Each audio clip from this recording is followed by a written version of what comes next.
عليكم ورحمة الله وبركاته. الحمد لله رب العالمين. الحمد لله حمدا حامدين حمدا شاكرين حمدا يوافي نعمه ويكافئ مزيده. أشهد أن لا إله إلا الله وحده لا شريك له، وأشهد أن محمدا عبده ورسوله. محمد عبدك ورسولك النبي الأمي وعلى آل محمد وأزواجه وذريته كما صليت على إبراهيم وعلى آل إبراهيم، وبارك على محمد عبدك ورسولك النبي الأمي وعلى آل محمد وأزواجه وذريته كما باركت على إبراهيم وعلى آل إبراهيم في العالمين إنك حميد مجيد. Amma ba'du. Hadirin hadirat para pelajar yang dirahmati Allah Subhanahu wa taala. Kita masih lagi di perenggan yang ketujuh daripada kitab Syarh Sunnah karangan Al-Barbahari rahimahullahu taala. Iaitulah perkataan beliau, wa'lam anna al-khuruj min at-tariq ala wajhain. Ketahuilah bahawa perbuatan keluar daripada jalan kebenaran, yakni menyimpang, menyeleweng, itu ada dua jenis. Ada dua arah.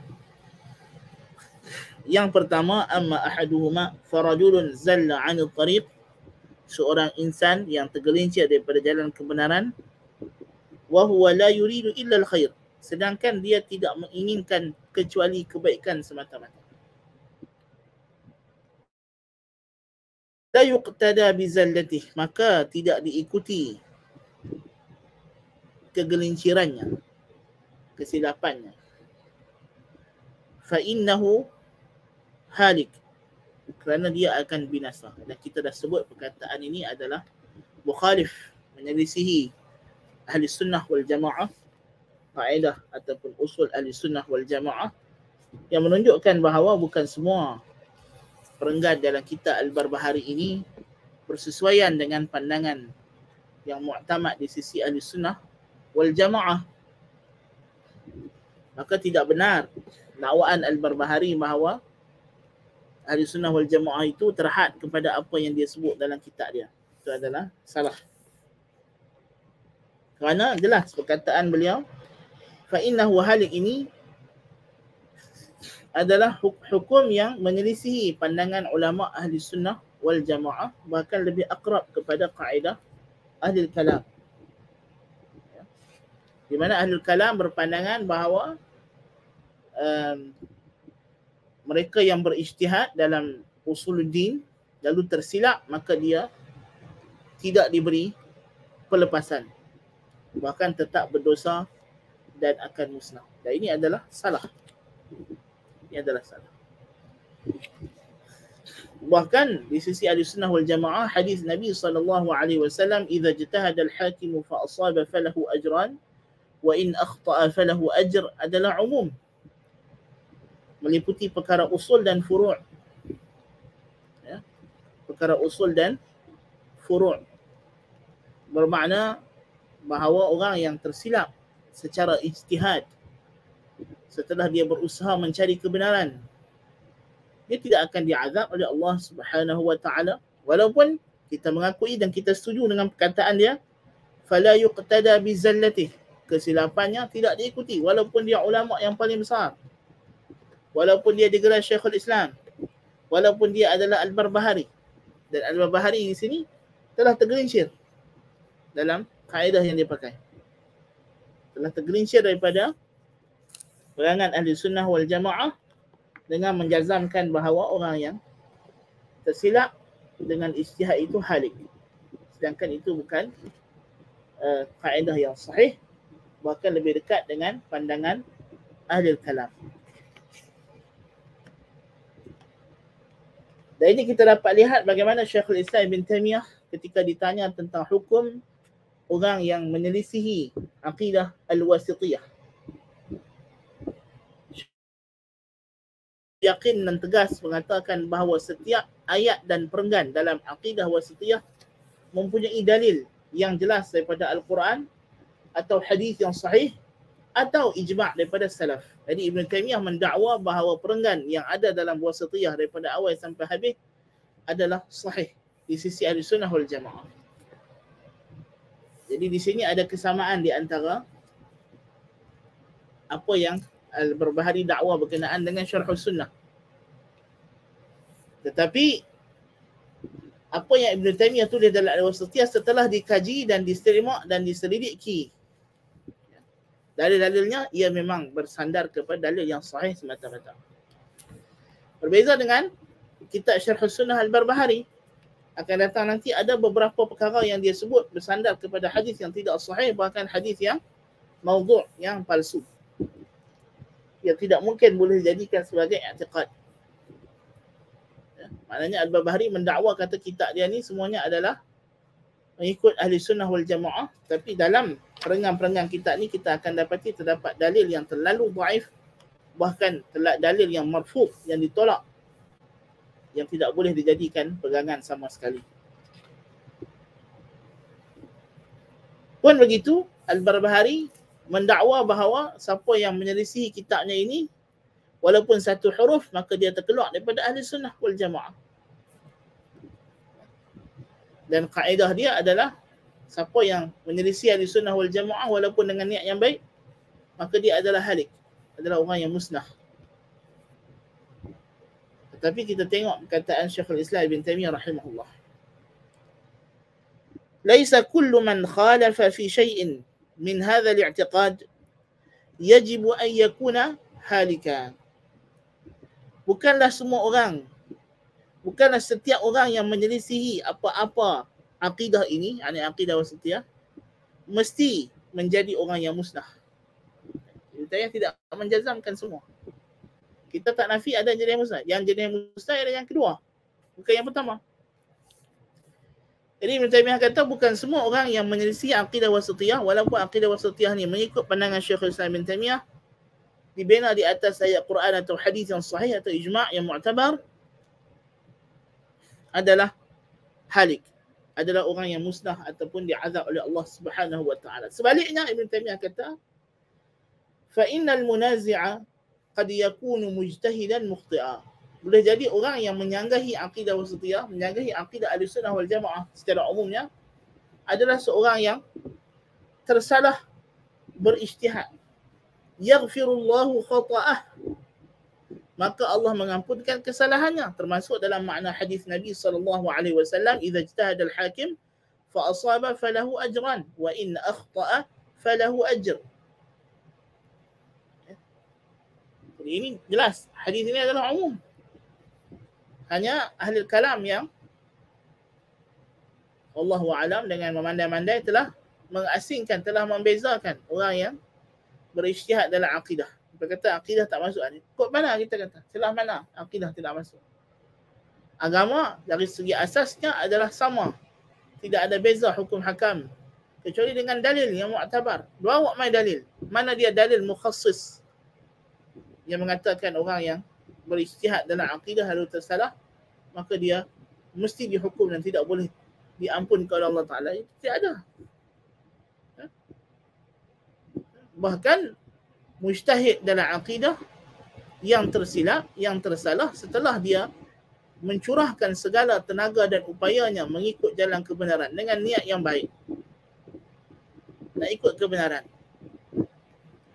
sama seperti mujtahid dalam fiqh. Tidak ada beza. Kerana hakikatnya ulama fiqh yang dahulu dan kalangan salaf, mereka juga ulama dalam akidah. Perbezaan theologians dengan legalist, dengan jurist, ini semua datang belakangan. Zaman salaf mana ada perbezaan-perbezaan yang begitu ketara antara, dia hanya mungkin dari sudut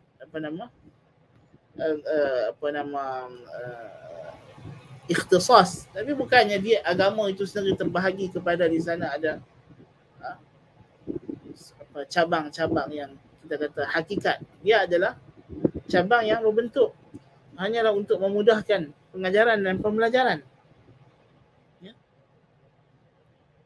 Maka orang yang tergelincir daripada jalan Ahlussunnah wal Jamaah, tersilap Mungkin kita kata dia ahli bid'ah, mungkin kita kata dia terkeluar daripada ahli sunnah wal jamaah. Itu tidak ada masalah, tetapi bukan bermakna kita menjazamkan dia ni pasti dia azab, pasti sesat. Itu tidak boleh. Kerana hukum ke atas pelaku tidak sama dengan hukum atas perlakuan. Hukum ke atas pembuat tidak sama dengan hukum ke atas perbuatan. Hukum ke atas penutur dan pengujar tidak sama hukum ke atas tuturan dan ujaran. Ya. Wa qad la yakunu balaghahu fi dhalika min al-'ilmi ma taqumu 'alayhi al-hujjah. Boleh jadi yang kedua, orang yang menyelisih Ahlussunnah wal Jamaah itu dia tidak sampai kepadanya ilmu yang menegakkan atasnya hujjah, tidak sampai dalil yang cukup. Tidak hilang syubhah, ada syubhat yang kuat. Boleh jadi, ya. Tidak sampai kepada dia dalil atau sampai kepadanya dalil dengan cara yang tidak betul, ya. Lalu dia menyangka bahawa kefahaman dalil itu tidak seperti yang sepatutnya, dia faham dengan cara yang lain, ya. Maka tidak tegak padanya hujjah. Wa qad yakun lahu min al-hasanat ma yamhu Allahu bi sayyiati. Ataupun Syekhul Islam kata, dan boleh jadi orang yang menyelisih Ahlussunnah wal Jamaah ni daripada kalangan Syiah kah, daripada kalangan Khawarij kah, daripada kalangan Mu'tazilah kah, Maturidiyah kah, Asy'ariyah kah, Sufiyah kah. Boleh jadi mereka ini ada kebaikan-kebaikan, amal-amal salih yang dengannya Allah memadamkan amal buruknya. Wa idza kanat alfadhul wa'id المتناولة له لا يجب أن يدخل فيها المتأول القانت وذو الحسنات الماحية والمغفور له وغير ذلك فهذا أولى. Ibn Taymiyah kata, kalaulah ancaman-ancaman Allah terhadap orang yang melakukan dosa,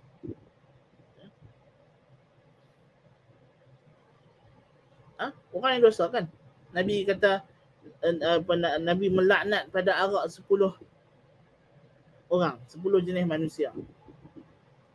Tapi bila dibawa Abdullah Al-Himar, ya, disebat ada sahabat melaknat dia, la'anahullah. Nabi kata, la tu'inu syaitana ala akhikum, jangan kamu tolong syaitan atas saudara kamu. Nabi larang. Ya.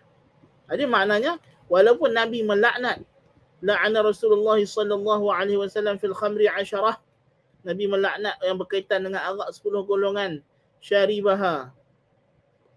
Yang paling awal sekali orang yang minum.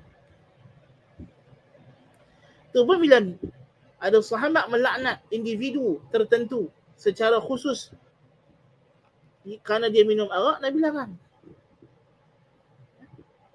Maka di sini adalah dalil bahawa di sana ada beza di antara hukum atas fi'il dengan hukum atas fa'il. Jadi kalau kita kata ancaman Allah terhadap pembuat dosa, orang yang berzina, orang yang minum arak, orang yang mencuri, orang itu ini, mereka ini tidak wajib untuk masuk ke dalamnya orang yang melakukan kesalahan itu dengan takwil. Dan orang yang ada amalan salih dan kebaikan-kebaikan yang boleh memadamkan dosanya dan yang diampunkan. Betul tak? Ulama kata sahabat, walaupun mereka ni ada kesilapan, berlaku perang di kalangan mereka, maka mereka itu perkara itu sama ada berlaku dengan takwil, ya, ataupun mereka itu adalah golongan yang ada kebaikan-kebaikan yang lebih banyak berbanding kesilapan, dan orang yang diampunkan baginya kesalahan. Orang yang Nabi dah state khusus kesalahannya diampunkan. Ya? Macam Nabi kata, awwalu ummati yaghzul bahra maghfurun lahum. Umat aku yang pertama yang perang di laut, diampunkan dosa mereka. Ulama kata Yazid bin Muawiyah termasuk, ya, yang memerangi Konstantinia, orang tentera umatku yang pertama yang pergi perang Konstantinia, Istanbul, diampunkan dosa mereka. Atau ulama Ahlussunnah wal Jamaah tidak bagi laknat Yazid bin Muawiyah kerana dia adalah panglima tentera tersebut yang Nabi sebut maghfurun lahu. Dia adalah ketuanya yang pergi cubaan pertama umat Islam untuk menakluki Konstantinopel, iaitu Istanbul. Dan lain-lain. Maka ini lebih utama. Maka orang yang tersilap dalam ijtihad kerana dia ini ada niat yang baik, dia memang nak ikut kebenaran, bukan nak melawan kebenaran, lalu dia tersilap dalam melakukan ijtihad, maka menunjukkan bahawa orang yang macam ini lebih utama untuk dia diampunkan dosanya, dimaafkan kesalahannya. Ya. Dan apa bezanya dengan fuqaha yang tersilap dalam ijtihad, yang juga kesilapan mereka dalam ijtihad itu melibatkan perkara-perkara besar, yang melibatkan dima, nyawa manusia, melibatkan amwalin nas, harta manusia. Betul tak? Hakim, Nabi sebut dalam hadis hakim. Siapa hakim? Hakim ni kesilapan dia, walaupun dia tak sengaja, mempunyai kesan yang sangat besar. Boleh jadi dalam bicara, hakim itu menjatuhkan hukuman mati kepada orang yang sebenarnya tak bersalah, tapi dengan ijtihad dia, orang tu bersalah. Betul tak?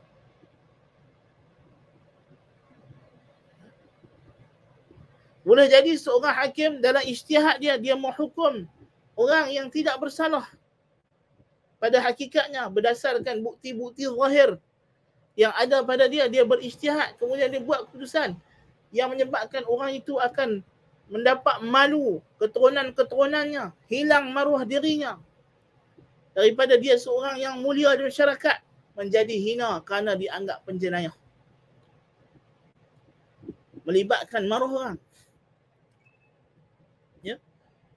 Tapi Nabi kata idza ijtahada al-hakim fa asaba falahu ajran wa in akhta'a falahu ajrun.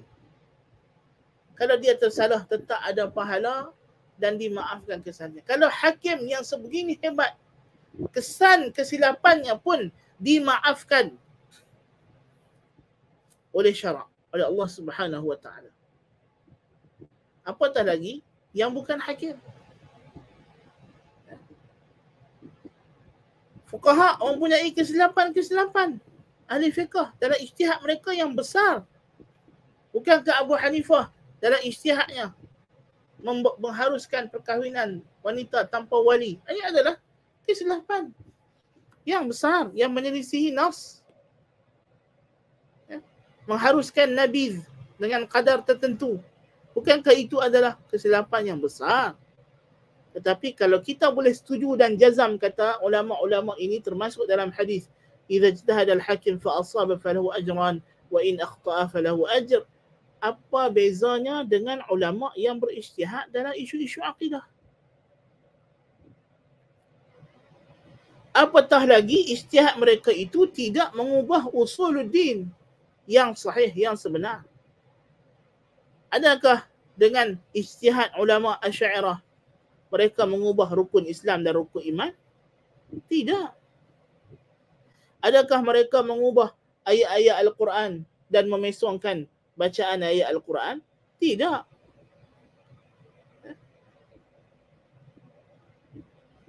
Tiga orang, Salafi, Mu'tazilah dengan Asy'ariyah duduk sebaris, baca surah Taha. Tetap semua baca Ar-Rahmanu 'alal 'arsy istawa. Semua beriman bahawa ini adalah kalamullah, ianya adalah hak, ianya adalah benar. Ya, bahawa Ar-Rahmanu 'alal 'arsy istawa itu adalah hak, adalah benar. Tiga-tiga mereka, Salafi, Mu'tazilah, Asy'ariyah, beriman dengan Ar-Rahmanu 'alal 'arsy istawa. Cuma yang menjadi konflik, yang menjadi polemik antara mereka adalah apa maksud Ar-Rahmanu 'alal 'arsy istawa. Adakah ia secara hakikat atau secara majaz? Ya. Jadi kesalahan itu tidak sampai ke tahap mengubah atau merosakkan dasar-dasar utama agama. Ya. Walaupun kita kata, ya, pandangan Mu'tazilah adalah batil. Pandangan Asy'ariyah adalah batil. Menyelisihi jalan para nabi dan sahabat baginda sallallahu alaihi wasallam wa radhiyallahu anhum. Itu betul. Tapi adakah wajib Mu'tazilah dengan Asy'ariyah ini masuk neraka? Na'udzubillah min zalik. Itu tidak semestinya. Tidak semestinya. Ya.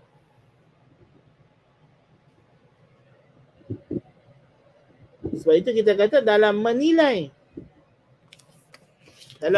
individu, kita mesti ada pertimbangan-pertimbangan lain. Bukan hanya dari sudut apakah aliran akidah yang dia berintisab kepadanya. Jadi suka anak nak baca sedikit daripada apa yang dibawa oleh Syekh Sultan Al-Amari dalam perkara ini. Dia kata, tanbih manhaji. Inna hukmana ala madhhab al-Asy'ariyah بأنه ليس من مذهب أهل السنة والجماعة وأنه خارج عن السنة الحقة لا يعني الاستخفاف بعلمائهم ولا التقليل من شأنهم ولا القدح في نياتهم لأن هناك فرقا بين الحكم على القول والحكم على القائل فالحكم على القائل لا ينظر فيه إلى جانب العقيدة فقط وإنما ينظر فيه إلى مجمل حال القائل فيما يتعلق بخدمته للإسلام وجهاده وبذله وعبادته إلى غير ذلك من المسائل. Bahawa sesungguhnya hukum kita atas mazhab Asy'ariyah, ideologi Asy'ariyah. Bahawa ia bukan daripada mazhab ideologi Ahli Sunnah wal Jamaah dan ia terkeluar daripada sunnah yang sebenar, tidak bermakna meremeh-remeh dan memperhinakan ulama-ulama mereka dan mencela niat mereka. Kerana terdapat perbezaan di antara hukum atas perkataan dan hukum atas yang berkata. Hukum atas orang yang berkata tidak dilihat pada satu sisi akidah semata-mata, tetapi dilihat juga kepada keseluruhan keadaan orang yang bercakap, yang berkaitan dengan khidmatnya kepada Islam dan jihadnya dan pencurahan tenaganya untuk Islam dan ibadatnya dan lain-lain. والناظر في حال عدد من العلماء المنتسبين للأشاعرة يجدهم ممن بذلوا للإسلام وممن قدموا خدمات عظيمة لدين الإسلام بل يجدهم في غاية التعبد والتنسك لله سبحانه وتعالى فلا يحق في العدل والشرع والنظر أن نغفل ذلك كله ولا ننظر إلا إلى الجانب العقدي فقط. Orang yang memerhati dan memerhati dan observe keadaan sejumlah ulama yang bernisbah kepada Asy'ariyah akan mendapati bahawa mereka termasuk dalam golongan yang mencurahkan untuk Islam jasa bakti dan memberikan khidmat yang agung kepada agama Islam. Bahkan dia akan dapati mereka ini orang yang sangat taat dan kuat ta'abbud dan ibadat kepada Allah. Maka tidak ada hak pada keadilan dan syarak dan penelitian logik akal untuk kita mengabaikan semua sisi ini dan hanya melihat dari sisi akidah yang dia anuti, aliran akidah semata-mata. Ini tidak betul. Kalau dengan orang kafir pun, ini tambahan, kalau dengan orang kafir pun, tuan-tuan dan puan-puan, la yanhakumullahu 'anil ladzina lam yuqatilukum fid din wa yukhrijukum min diyarikum an tabarruhum wa tuqsitu ilaihim. Ya, dengan orang kafir kita disuruh buat baik kepada orang kafir yang tidak memerangi dan tidak menzahirkan permusuhan. La yajrimannakum syana'anu qaumin 'ala alla ta'dilu i'dilu huwa aqrabu littaqwa. Dengan orang kafir Dia suruh berlaku adil. Ya. Tak boleh semata-mata kerana dua orang bergaduh, seorang Islam, seorang kafir. Maka kita pun kena pihak kepada orang Islam semata-mata. Pasal apa? Pasal dia orang Islam. Walaupun dia buat salah, kita kena bela juga. Dan kita kena hukum orang yang tak Islam. Adakah ini keadilan? Tidak sama sekali. Islam tidak memandang bila nak memberikan justice kepada akidah orang itu. Dia melihat secara objektif kepada keadaan dan situasi dan isu. Jika ini yang Allah Ta'ala ajak kita untuk berlaku adil dan insaf kepada orang yang bukan daripada agama kita, bagaimana dengan ulama? Bukannya orang biasa. Ini ulama kita. Ibnu Hajar Al-Haytami, Al-Subki, ya, Baitul Farra, Bait Qushairi, ini ulama-ulama Islam yang menjadi rujukan. Ya. Abu Hamid Al-Ghazali, Al-Fakhr Razi, Abu Al-Ma'ali Al-Juwaini, Al-Qadhi Al-Baqilani, ini semua tokoh-tokoh Islam yang telah berjasa besar, ya, mempertahankan agama Allah Subhanahu wa Ta'ala. Ya. Takkan kita nak kata mereka ni semua bukan daripada aliran Ahlussunnah wal Jamaah. Kita tak betul itu, tuan-tuan. Ulama-ulama di zaman moden ini lebih-lebih lagi. Banyak yang berjasa. Mereka bukan daripada kalangan Ahlussunnah wal Jamaah, tapi mereka berjasa kepada Islam lebih daripada ulama-ulama Ahlussunnah wal Jamaah. Kalau kita nak cerita perjuangan Syekh Muhammad Al-Ghazali, perjuangan Muhammad Imarah, perjuangan Al-Qaradawi, ya, dalam mempertahankan Islam daripada tuduhan-tuduhan liar. Takkan kita kata kita kena benci sebenci-bencinya Al-Qaradawi kerana dia tak sekebala, tak sebulu dengan Saudi dan ulama-ulama Saudi. Maka dalam keadaan itu kita kena berpihak kepada kezaliman MBS, ya, kerana MBS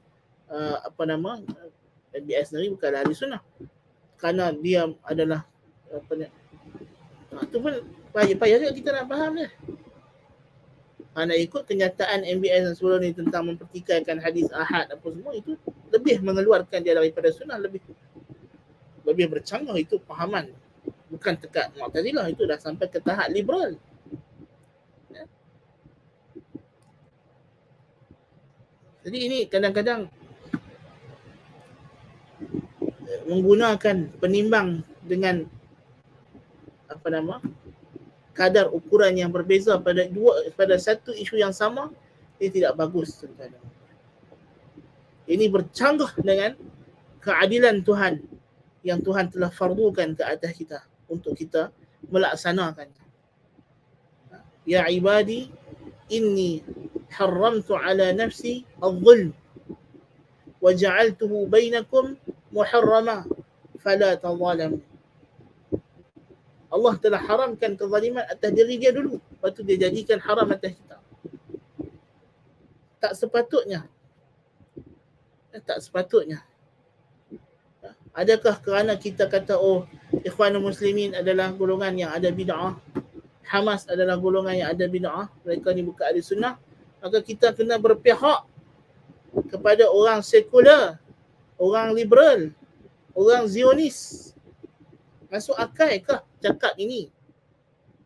Amat malang sekali apabila kita dengar benda-benda ucapan yang macam ni keluar daripada mulut-mulut orang yang mendakwa salafi, yang mengaku konon mereka ahli sunnah, yang terpaling ahli sunnah. Bukan sekadar mereka ahli sunnah, terpaling ahli sunnah. Adakah sekular, liberal ahli sunnah? Bukan ahli bid'ah. Ya? Takkanlah bid'ah mentakwil sifat itu lebih besar daripada bid'ah hermeneutik golongan liberal dan sekular, dan golongan pluralis agama. Ya.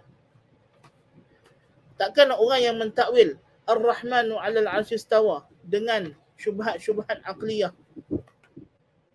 yang syubhat akidah itu sebenarnya ada unsur-unsur syar'inya. Kita nak samakan dia dengan orang yang kita nak kata dia ni lebih besar jenayahnya daripada orang liberal, sekular yang mentakwil Al-Quran secara hermeneutik yang tidak ada kaedah langsung, yang mengeluarkan Al-Quran daripada makna terus. Ini tak masuk akal.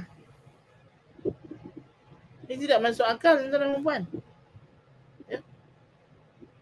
Kita bercakap ini dalam konteks memberikan keinsafan dan keadilan. Bukan kita bercakap dari segi konteks apakah mazhab Ahlussunnah wal Jamaah. Kita jelas, kita ada prinsip dan usul kita. Kita tidak ada kompromi dari sudut itu. Dan ini juga di antara sikap wasatiyah yang mesti dipegang oleh Ahlussunnah wal Jamaah. Kita tidak berkompromi dalam masalah akidah, dalam prinsip. Apa yang betul kita kata betul, yang salah kita kena kata salah, yang sesat kita kata sesat. Tetapi dalam masa yang sama kita merahmati orang yang tersalah. Dan ini jelas daripada perkataan Syekhul Islam Ibn Taymiyah rahimahullah ta'ala berulang-ulang kali. Dan beliau hidup menggagaskan perkara ini. Subhanallah. Dan Ibn Taymiyah adalah tokoh yang menghidupkan manhaj salafus salih, sahabat tabi'in dan tabi' tabi'in dengan sebenar-benarnya.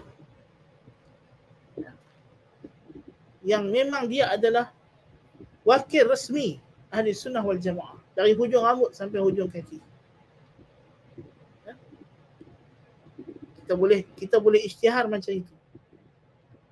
Dalam kalangan ulama mutaakhirin kita tak jumpa ulama yang boleh dikatakan dia memang mewakili 100% Ahlussunnah wal Jamaah qaulan wa amalan, teori dan praktikal, melebihi Syekhul Islam Ibn Taymiyah dalam kalangan mutaakhirin. Walaupun kita tak nafi sebelum Ibn Taymiyah ada banyak. Bukan bermakna Ibn Taymiyah tak ada salah. Mestilah ada kesalahan. Ya, pandangan-pandangan dalam fiqh bukan semua kita setuju. Ya, memanglah dia ada kesalahan. Tapi yang kita berbicara secara prinsip dan usul dan manhaj. Ya. Dan kita boleh katakan tokoh-tokoh besar Ahlussunnah zaman moden seperti Syekh Ibn Baz, Ibn Uthaymin, Al-Albani, ini adalah golongan yang memang bercakap mewakili isi hati, isi manhaj, mewakili the real essence of the Ahlussunnah wal Jamaah methodology, usul dan manhaj Ahlussunnah wal Jamaah. Adapun yang datang mutaakhir lepas mereka itu, mungkin pandangan-pandangan mereka ada pencemaran, tercemar dengan ahli kalam dan sebagainya. Contoh macam pandangan Barbahari ini. Kita kata ini adalah antara pendapat yang masyhur tersebar dalam kalangan ulama-ulama sunnah, bahawa mujtahid itu ada dua kategori, mujtahid dalam usuluddin, mujtahid dalam furu'. Yang diberi uzur itu mujtahid dalam furu', usul tak ada uzur. Ini adalah takrir ahli kalam, takrir bid'ah, bukan takrir ahli sunnah wal jamaah. Tapi malangnya ini kadang-kadang disebut, diulang canang dalam kitab-kitab ahli sunnah wal jamaah yang mengkhususkan perbincangan mereka tentang hukum atas manusia. Tidak betul. Ya. Ahlussunnah wal Jamaah, prinsip mereka adalah ya'lamun al-haq wa yarhamun al-khalq. Ya. Mengetahui kebenaran, berpegang teguh dengan kebenaran, tapi merahmati makhluk. Kemudian dia kata, tanbihun manhajiyyin akhar la yahiqqu lana taqdimu kulli man yantasibu ila madhhabi ahli sunnah wal jamaah على كل علماء المذهب الأشعري، وليس من الصحيح أن تقتصر القوانين التي نحكم بها على الأشخاص باعتبار الجانب العقدي، وإن كان معتبرا بلا شك فنحن لا نلغي الجانب العقدي ولكن ننكر الاعتماد عليه فقط.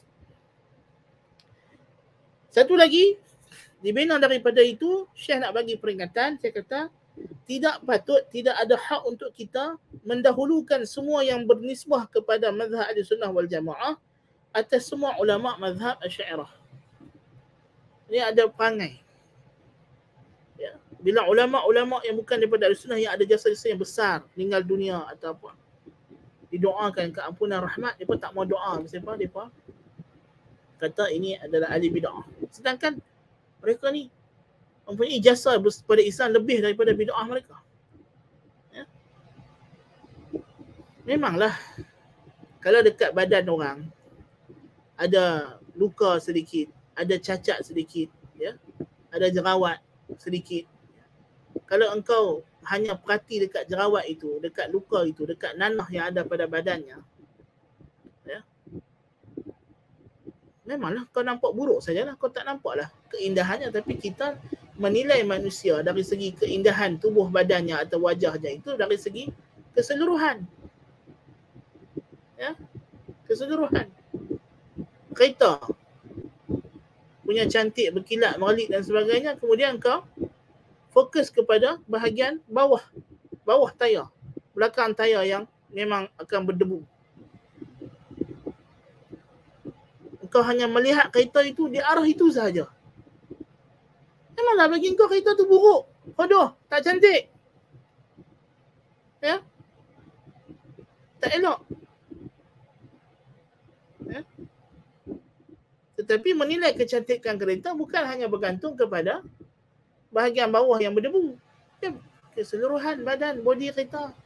Kena ambil kira luar dalam. Betul tak? Kalau itu kita menilai benda, macam mana kita menilai orang? Muslim pula tu. Ulama pula tu. Dan bila ada di kalangan ulama ataupun tokoh alim Ahlussunnah wal Jamaah yang jasa mereka tidak sebesar jasa ulama yang bukan Ahlussunnah tadi, mereka akan memuji seolah-olah macam na'yul jahiliyah. Tahu tak na'yul jahiliyah? Orang jahiliyah kalau ada tokoh mereka mati apa, mereka akan angkatlah puji. Fulan ni gini, dia tak ada maka kita akan musibah apa semua bla. Padahal kawan tu mungkinlah dia alim, dia ada madrasah kecil kat kampung dia. Jasa dia nisbi. Tak nafi setiap orang yang ada ilmu, menyumbang kepada ilmu, yang mengajak walaupun hanya 2-3 kelas di Yayasan Ta'lim, dia ada sumbangan kepada mempertahankan agama Allah Ta'ala. Tapi itu bukan bermakna kita kena angkat dia lebih daripada tokoh-tokoh yang memang diiktiraf seluruh umat Islam. Ya?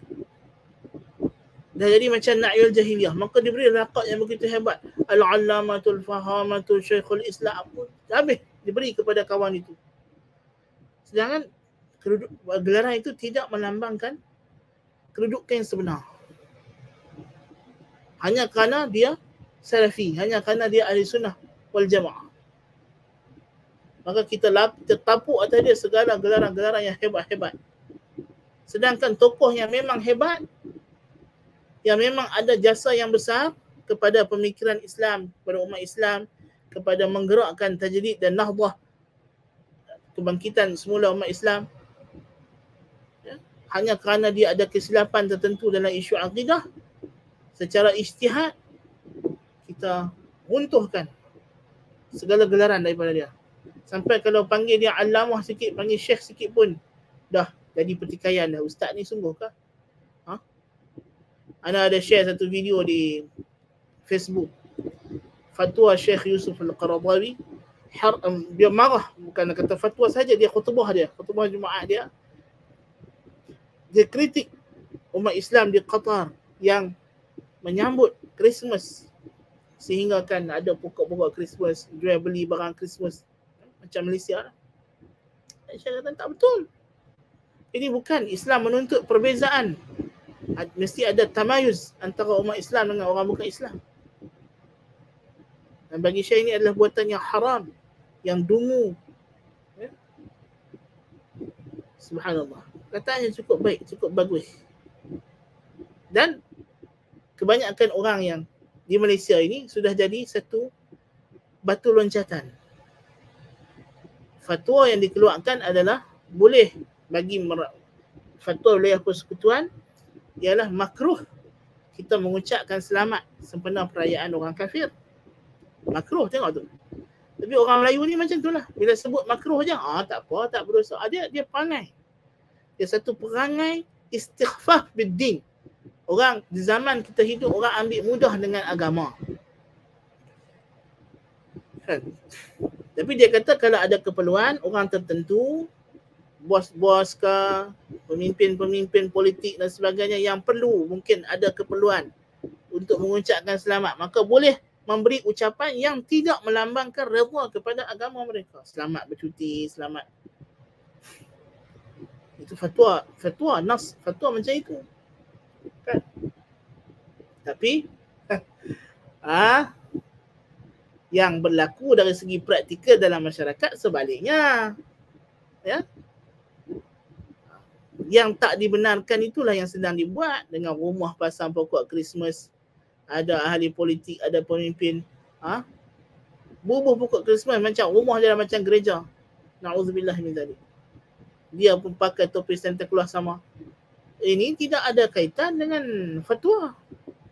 Ini dah lebih daripada had yang dibenarkan. Kan?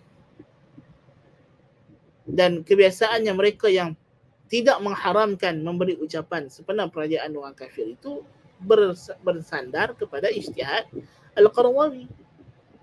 Maka wajarlah kita wa'mal kalam Qaradawi sendiri supaya orang faham bahawa Qaradawi bukan maksudkan kau boleh sambut Christmas, kau boleh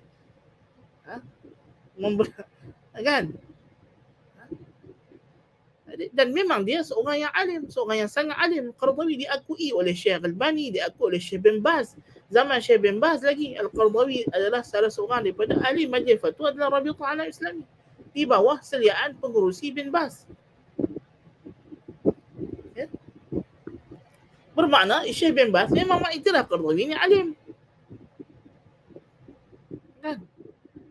Walaupun kita tahulah dia ada kesalahan-kesalahan, pandangan-pandangan dia yang ganjil, yang apa. Kita tak setuju. Bukan kata Qaradawi, Syekh Albani pun ada pandangan yang ganjil, yang syadz. Ya? Tapi ada orang ketika kata apa, sebut alamah. Ya? Boleh kata, ada pula yang kata dulu kau tahzir sangat dia. Kita kata kita tahzir, kita bukan tahzir batang tubuh Al-Qaradawi. Kita tahzir pemikiran dia yang salah, pandangan dia yang salah, ijtihad dia yang salah. Itu memang kita tahzir. Tidak ada isu. Kita masih lagi mentahzir sampai sekarang. Ya? Tidak ada U-turn di situ. Kerana itu adalah hak. Tapi dia telah pun wafat dalam keadaan dia memperjuangkan Islam, pertahankan Islam. Mencurahkan hidupnya menentang sekularisme, liberalisme. Ya? Apakah tidak patut dikenang jasa-jasanya itu, disebut kebaikannya? Ya? Jadi hanya panggil alamah pun sudah orang dah petikai dah, dia kata ustaz ni dah tak ikut sunnah, tak ikut salafi. Itu ridiculous lah golongan macam ini, ya. Golongan apa ni, ghulat, golongan yang ghulu. Sedangkan golongan ghulatut tajrih, mereka sudah terkeluar daripada landasan ahli sunnah wal jamaah dalam bermuamalah dengan ahlul bidah. Jadi itu kalau kita guna pakai kaedah mereka juga akan lepas tu ghulatut tajrih ni mereka saling jarah menjarah sesama mereka.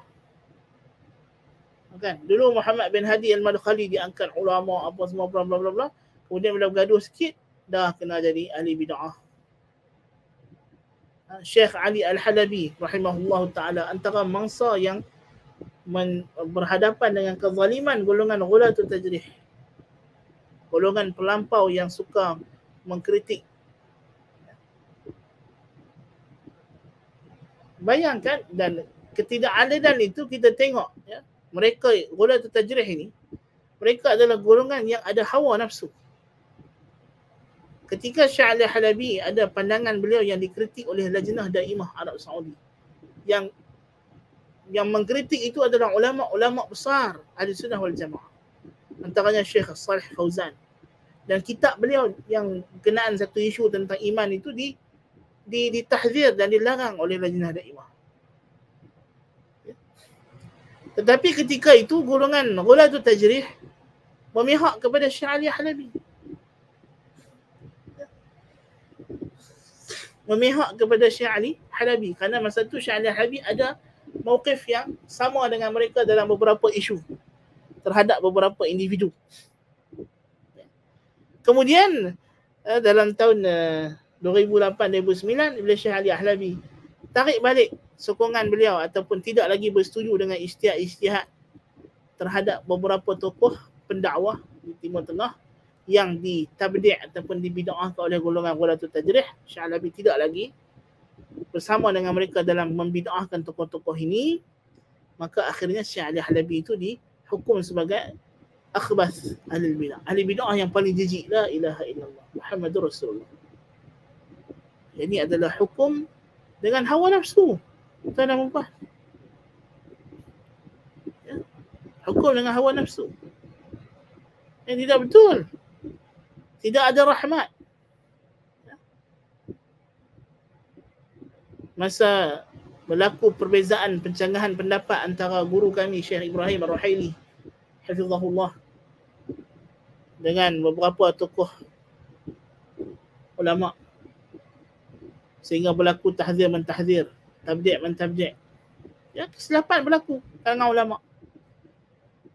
Mereka mewajibkan untuk kita ikut ulama yang mentahzir Syekh Ibrahim Ar-Ruhaili. Bayangkan. Kerana mereka kata yang mentahzirnya ulama. Kerana orang yang mentahzir Syekh Ibrahim Ar-Ruhaili ni ulama. Dan Syekh Ibrahim ulama juga. Dan akidah dia ma'ruf ahli sunnah wal jamaah, masyhur, mutawatir. Kitab-kitab dia semua ma'ruf. Tapi ada kesilapan kecil pada pandangan mereka yang pada sebenarnya tak silap pun. Betul. Bahkan betul itu ada pada Syekh Ibrahim. Salah tu pada golongan yang tahzir dia. Isu yang kita kata daqiq jiddan, isu yang itu mendalam, yang halus, bukannya isu usul pun. Furuk pada furuk.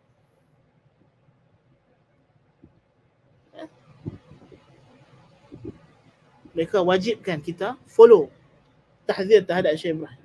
Siapa tak mau tahzir Syekh Ibrahim, siapa mengaji dengan Syekh Ibrahim, habis. Kita keluar daripada ahli sunnah. Na'udzubillah min dzalik. Ganas. Ekstrim. Ya.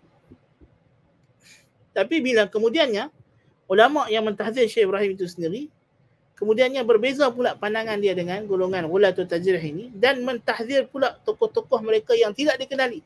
Bukan ulama, bukan ustaz, bukan siapa, orang biasa.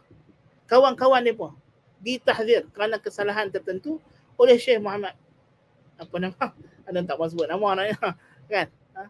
Ada tokoh yang tadi mentahzir Syekh Ibrahim Ar-Ruhaili tadi. Kan?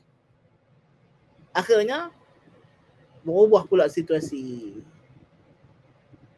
Ulama tadi pula yang ditahzir dan dituduh terkeluar daripada ahli sunnah wal jamaah kerana mentahzir kawan-kawan mereka yang konon-kononnya salafi. Maka dia mentahzir orang salafi tanpa hak, dia berkata. La ilaha illallah Muhammadur Rasulullah. Kawan-kawan hampa yang bukan ulama, ustaz pun tak sampai taraf. Tak boleh ditahzir. Tak boleh ditegak. Siapa tegak mereka, siapa kritik mereka, terkeluar daripada salafi. Tapi ulama yang masyhur, yang ma'ruf, yang akidah dia mutawatir, ahli sunnah wal jamaah, bila ditegak, bila dihukum, kita kena kecam dia, kena apa punya hukum ni? Apa punya perangai, apa punya kaedah yang apa pakai ni? Ya. Ini adalah satu subhanallah. Ya. Satu perkara yang kita kata jelas menunjukkan mereka ini mentahzir orang mengikut hawa nafsu. Dan memang kita golongan muda mungkin akan macam kita sendiri masa muda-muda seronok ikut golongan Ghulatul Tajrih ini. Pasal mereka ni kononnya tegas dalam salafi, nak perjuangkan, nak pertahankan akidah, rad ahli bid'ah, kita pegang kebenaran. Dan mereka kan bawa lah nukilan-nukilan perkataan-perkataan ulama salaf. Jadi kita tengok, oi bagus. Kan? Tapi bila kita belajar, kita mengaji dengan tokoh-tokoh ulama yang sebenar, guru-guru yang memang diajarah keilmuan mereka, dan kita melihat dari keadaan mereka kemudiannya, setelah habis orang lain semua mereka tahzir, sampai dalam Masjid Nabawi itu dah tak ada dah ulama Ahlussunnah wal Jamaah yang mengajar. Habis dah Syekh Abdul Razak Al-Badar ke, siapa ke, semua habis ahli bid'ah belaka. Tinggallah masjid mereka duduk jauh cerok-cerok yang kena orang nak kena pergi pun susah. Situ saja kan nak mengaji Ahlussunnah wal Jamaah, sedangkan mereka duduk dalam bumi Madinah yang di bawah kerajaan Saudi, yang mana akidah Ahlussunnah wal Jamaah tu akidah resmi. Tiba-tiba kita rasa macam lebih teruk daripada Malaysia. Nak mengaji dengan ulama Salafi ni lebih teruk daripada Malaysia. Bayang kalau duduk dengan giarulat tahzir ni, tuan-tuan dan puan-puan. Walaupun kita duduk di Saudi, negeri yang secara asasnya ulama-ulama rasmi dia semuanya Ahlussunnah wal Jamaah. Begitu banyak kuliah-kuliah dalam Masjid Nabawi yang memang mereka ni semua ulama Ahlussunnah wal Jamaah, tapi kalau kita follow gang tahzir ini, kita akan rasa payah nak cari ulama Ahlussunnah, lebih teruk daripada kita nak ngaji di Malaysia. Subhanallah. Ajaib. Kan? Kalau macam ni di Malaysia lagi senang nak jumpa ulama Salafi. Kalau macam ni punya cerita, kalau ikut kaedah mereka tu, habis semua yang mengajar di Masjid Nabawi, semuanya tak sunnah. Pensyarah-pensyarah akidah di Jamiah pun, one by one, habis semua yang dihukum tak sunnah.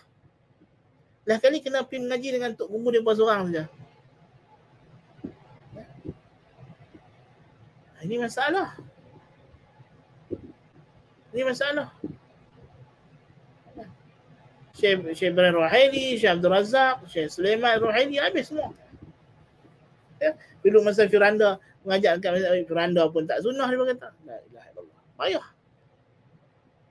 Kan?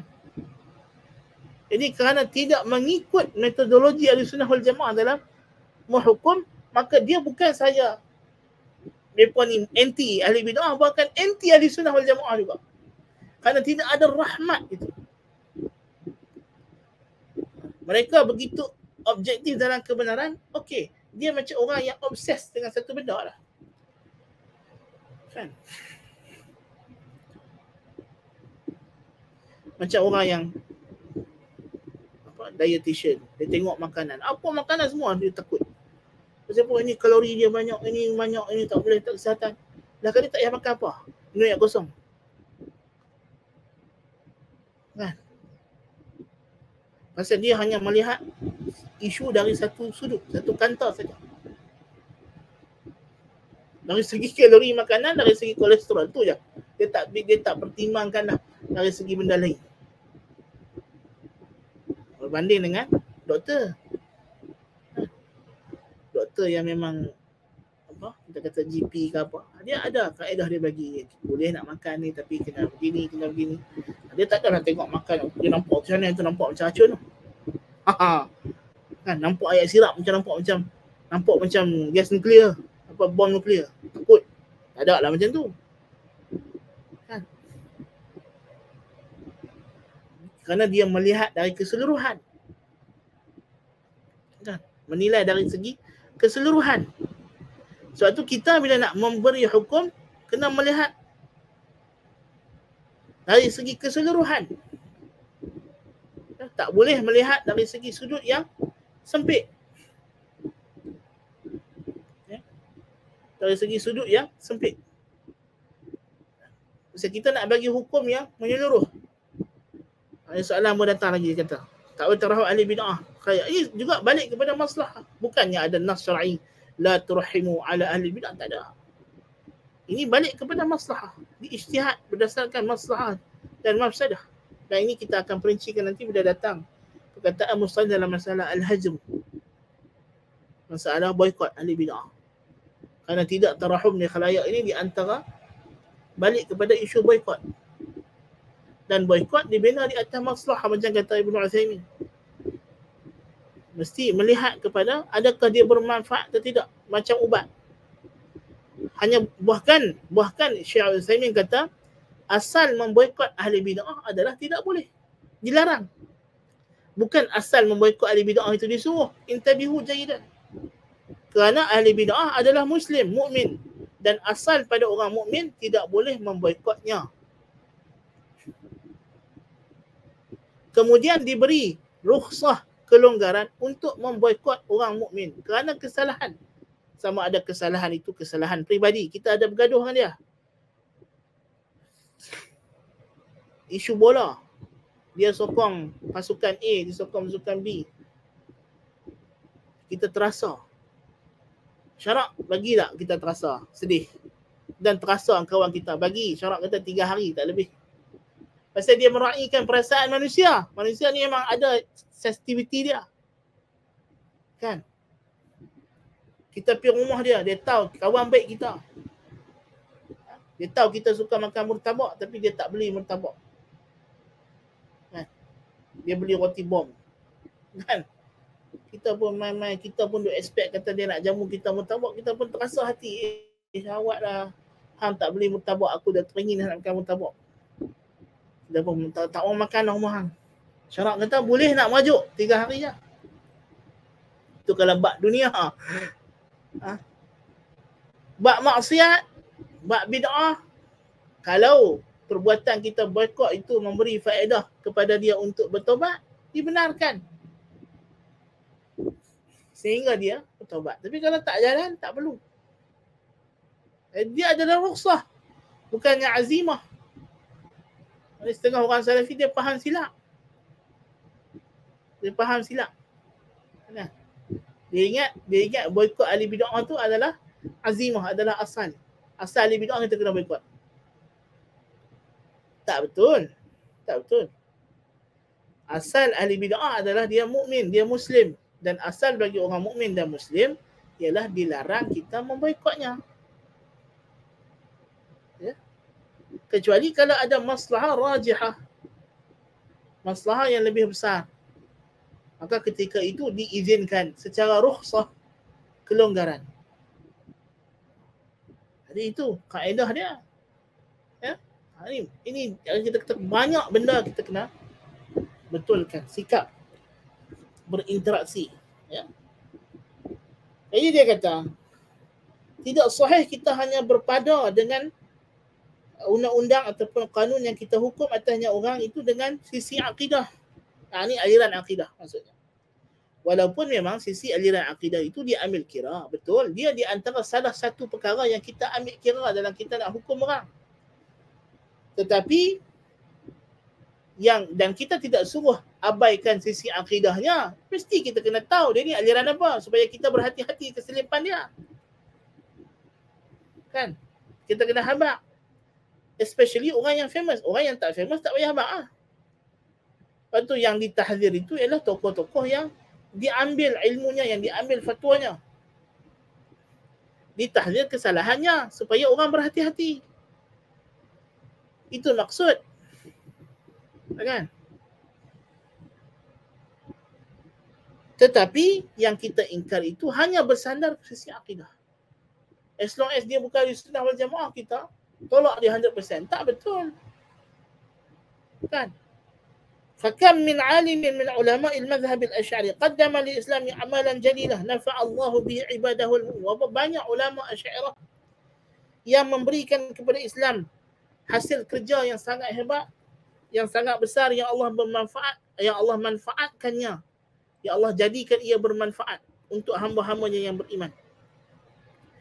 Wa kam min alimin min ulama'i madhhabi ahli sunnah qaddama amalan sayyi'ah tadarrarat biha ad-da'wah islam kathiran. Dan berapa banyak pula tokoh-tokoh ulama pendakwah salafi ahli sunnah wal jamaah yang melakukan perkara-perkara yang memudaratkan Islam dan dakwah dan merosakkan imej Islam. Ada. Takkan kita nak sokong lagi orang yang macam itu kerana dia salafi, kita kena bela macam mana pun. Semalam tengok satu video, baguslah video tu, dia buah fatwa Syekh Saleh Fauzan pasal riak. Bagus, fatwa betul, fatwa tak salah. Kan Syekh Saleh Fauzan kata, orang tanya dia pasal imam yang rekod diri sendiri sembahyang tarawih. Betul lah, memanglah itu boleh bawa kepada riak kalau tidak ada keperluan, tidak ada maslahah. Tapi yang buat video tu dia gabungkan Dia ambil, dia potong video Syekh Saleh Fauzan punya fatwa, di bawah tu dia letak pula gambar imam-imam Masjidil Haram. Apa ni? Nampak sangat tahap kejahilan, kebongokan, kebodohan, bodoh piang yang begitu teruk. Ini kerja-kerja golongan Hulat Tahzir ni. Siapa lagi yang bodoh buat kerja macam ni? Tak ada lingkan pokok mereka. Adakah imam-imam Masjidil Haram tu memang mereka sendiri rekod diri mereka tekan. Lepas tu sila follow, like dan share. Dan kalau sedap suara saya sila bagi semua. Adakah mereka buat macam tu? Kan? Tak betul. Dan masjid-masjid yang besar-besar, masjid negeri, masjid negara yang buat live sembahyang tarawih, ada masalah supaya orang dengar bacaan Quran. Orang yang tak dapat pergi tarawih, orang perempuan yang uzur dan sebagainya, daripada mereka tengok benda drama merapu kat TV, baik mereka buka Facebook live masjid negara, dengar tu imam dia baca Quran. Kan? Nak tunggu tengok Masjidil Haram lambat lagi. Ini hak negara kita Malaysia. Kan? Kalau dia follow tiap malam, khatam Quran dia. Secara dengar secara mendengar. Kan? Khatam ada khatam baca, ada khatam dengar. Kan? Jadi kenalah live Masjid Nabawi, Masjidil Haram ini ada masalah untuk menzahirkan syiar Islam. Ada masalahnya lebih besar. Supaya orang tengok, oh inilah Islam, cara ibadat orang Islam. Ya, nak menonjolkan Islam. Ada masalah yang ulama-ulama Ahli Sunnah wal Jamaah telah setuju buatan ini. Tiba-tiba dia siapa pun kita tak kenal buat video, ambil ulama berdahat, Syekh Saleh Fauzan pun tak ada ingkar. Live Masjidil Haram Nabawi. Kan? Inilah masalah golongan macam ini. Ya? Kita tak dapat nak move on juga daripada perenggan ini. Nampaknya. Pasal memang perlu. Pasal apa? Golongan Hulat Tahzir ni memang suka guna Syarhul Sunnah Barbahari tanpa memahami isi kandungannya. Wa minhum ummiyuna la ya'lamuna al-kitaba illa amani. Mereka ni dah perangai macam orang yang Tuhan sifatkan kepada ahli kitab, baca tapi tak faham apa. Mentang-mentang Barbahari kata kitab dia ni tak boleh selisih walaupun satu huruf, beriman macam Quran. Mana boleh macam tu? Mana boleh macam tu? Barbahari manusia mutaakhir. Dari segi zaman salaf dia belakang. Bahkan dia bukan daripada tabaqat yang awal daripada kalangan pengikut Imam Ahmad. Kan? Jadi kan, jadi ini kita kena perhatikan. Kena hati-hati. Ya. ونتيجة لذلك فقد يقدم في الحب والإجلال بعض علماء العشرة على بعض المنتسبين إلى أهل السنة والجماعة لأن الولاء والبراء لا يقوم على جانب العقيدة فقط وإنما يقوم على مجمل حل معين. Natijahnya kita kata boleh jadi didahulukan dalam kecintaan dan penghormatan dan pemuliaan sebahagian ulama Asy'ariyah melebihi sebahagian ulama Ahli Sunnah wal Jamaah kerana wala' dan bara' tidak berdasarkan kepada sisi aliran akidah sahaja. Ia berdasarkan kepada keseluruhan keadaan individu. Ahli Sunnah wal Jamaah tapi ahli maksiat contoh. Dengan seorang ahli bid'ah yang ikut madiran yang salah bukan ahli sunnah tapi dia seorang ahli ta'at. Mana yang kita nak kena bagi wala'? Tentulah yang ahli sunnah wal Jamaah yang ahli ta'at lebih daripada yang ahli sunnah. Dia ni ahli sunnah secara teori, mengaku ikut salafi tapi rokok, tapi clubbing, tapi womanizer.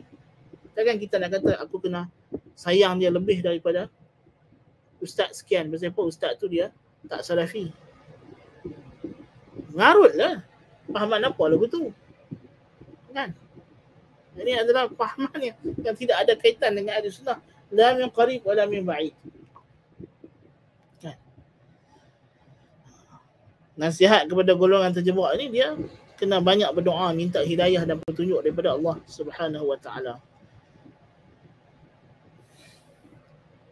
Ahli bid'ah, kalangan ustaz selebriti ribu-ribu muncul. Ini adalah zaman kejahilan. Ya. Zaman di mana orang tak kenal agama melainkan sedikit. Jadi kita kod mana pun kita tak boleh mengambil tindakan yang ekstrim drastis. Orang yang ada kuasa dia guna cara dia. Balik kepada kaedah sama saja. Man ra'a minkum munkaran falyughayyiru bi yadihi fa illam yastati' fa bi lisanihi wa illa yastati' bi qalbihi wa dhalika adhaful iman. Kalau kita tengok ada kawan kita, adik-beradik kita duk follow ustaz yang merapu meripik. Kalau kita terus kata dengan ikut dia ahli bid'ah. Dia orang kawan tu pun tak tahu apa dia bid'ah sunnah. Cara yang terbaik adalah kita perkenalkan dia pula dengan kelai-kelai ustaz sunnah. Kan? Dan yang paling penting doa supaya Tuhan bagi hidayah. Kan? Bukan dengan kita terus kecam. Ya? Ustaz-ustaz yang tak sunnah ini menyebabkan hidayah tak sampai, kebenaran tak sampai, jadi polemik saja. Jadi bergaduh saja, jadi bergaduh keyboard warrior saja. Tak ada faedah. Lepas tu bawa kepada kutuk mengutuk sesama orang Islam. Kadang-kadang sampai troll nak. Tak boleh lah macam tu. Tak betul. Kan? Tak betul. Kita kesalahan dia kita terang dengan cara yang baik. Kan? Tahzir dengan cara yang sahih, yang tidak memudaratkan kebenaran. Itu adalah faedah yang patut kita pakai. Dan serah kepada orang yang alim, yang arif dalam masalah ni. Kita yang awam, tak payahlah kita nak meletakkan diri kita di tempat yang bukan tempat kita. Wallahu ta'ala alam bis-shawab. Qul qawli hadha wa astaghfirullah al-azim li wa lakum. Subhanakallahumma bihamdika asyhadu an la ilaha illa anta astaghfiruka wa atubu ilaik. Assalamualaikum warahmatullahi wabarakatuh.